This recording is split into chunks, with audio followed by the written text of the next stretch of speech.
Hello, Chemistry 11. This is Mr. Chan, and this is a lesson on chemistry introduction.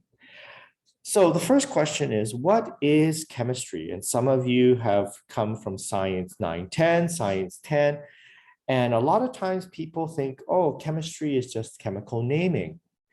But chemistry is actually the study of matter and its properties or characteristics. So first of all, matter is anything with mass and volume. And what we want to do is study anything that has mass and volume and take a look at its characteristics. For example, why does a piece of metal conduct electricity while a piece of paper does not? Why does a piece of paper burn while metal does not? And so these are the characteristics that we study in chemistry. What you learned in Science 10 or even Science 910 is sort of the basics. And what we're doing is we're going to revisit the basics again, but we're going to elaborate a little bit more. Now, when studying chemistry or any science, we need to use the scientific method, okay, to find answers. And what happens is the scientific method, again, is generally a series of steps. Number one is to identify the problem. You know, what question do you want to solve? You come up with a hypothesis, okay? And then when you do an experiment, you make observation, okay? So there are two general types of observations that one makes when we do an experiment or when we use the scientific method. And one of them is quantitative. So quantitative is when you use measuring instruments and having hard numbers. Qualitative is when one uses senses. Okay, now what you can do is you can take a look at the first letters of quantitative versus qualitative. So quantitative, you notice it is Q-U-A-N-T. So that would be like quantity. Okay, quantity, what you have is you have numbers. And qualitative would be Q-U-A-L. It's almost like quality, okay?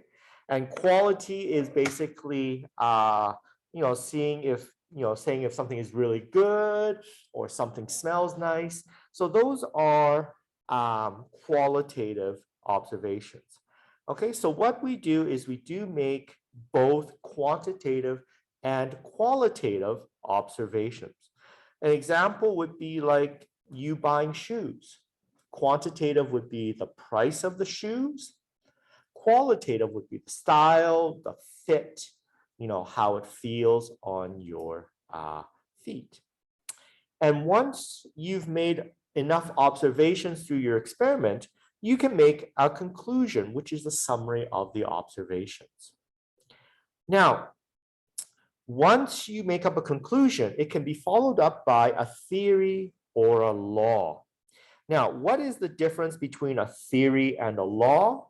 A theory is a group of hypotheses that tie together a large number of observations. It is tested, refined, and expanded explanation of why nature behaves the way it does. And it can change over time. For example, we have the kinetic molecular theory. All right, what it is it explains why, let's say, perfume spreads throughout the air, or why coronavirus spreads throughout the air. Okay, we can't see it, but we theorize it. Okay, a law is a prediction of what will happen, and generally a law resists change. For example, Newton's laws, you have the first, second, and third laws.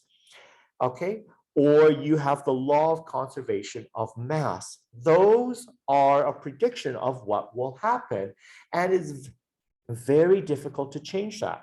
Law of conservation of mass says that the number of particles you have at the beginning of an experiment should equal, or the weight at the beginning of an experiment should equal the weight at the end of an experiment. That would be the law of conservation of mass. Okay, so those are the differences between the terms hypothesis, theory, and law. So hypothesis is basically a single guess. Okay, theory is a series of guesses that point in the same direction, and a law is a prediction of what will happen and resist change. Now, you folks might remember this from grade 9 and also grade 10, where when you take a look at matter, it can be broken up into a series of columns. So matter can be broken down into several categories. On the left, let me just erase this here. Oh, yeah. On the left, what you have is matter can be broken down into pure substances.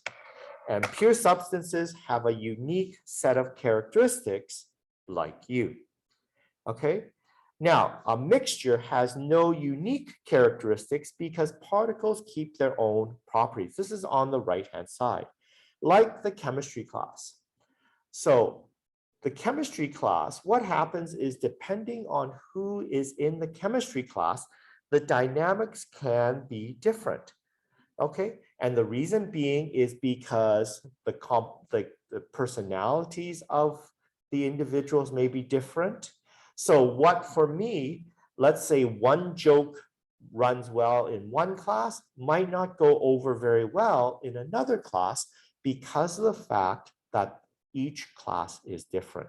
So that would be a mixture. Now, for pure substances, they can be broken down into two subcategories, into elements and compounds. So elements are substances that cannot be broken down anymore, while compounds are substances can be broken down by chemical reactions.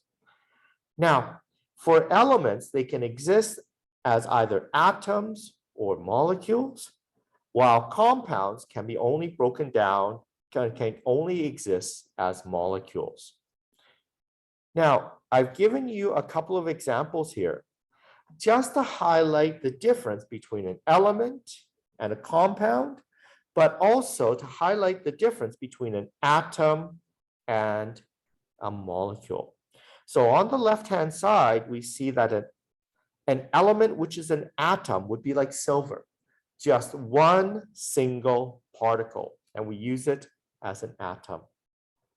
Now, beneath that, it says element, that is a molecule. MC is a molecule. So in this particular case, oxygen is O2. Now, because O2 is two atoms that are joined together, that would be considered a molecule.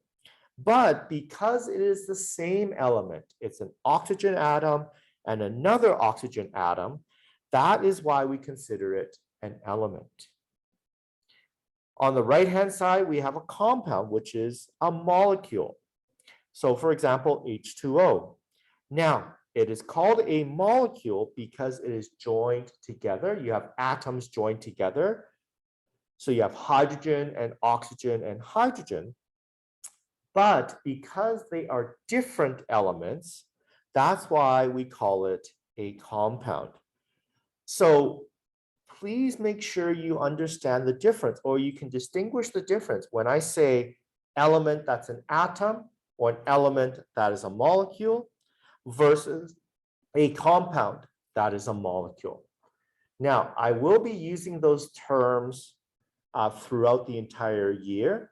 So it is important for you to be able to distinguish those terms.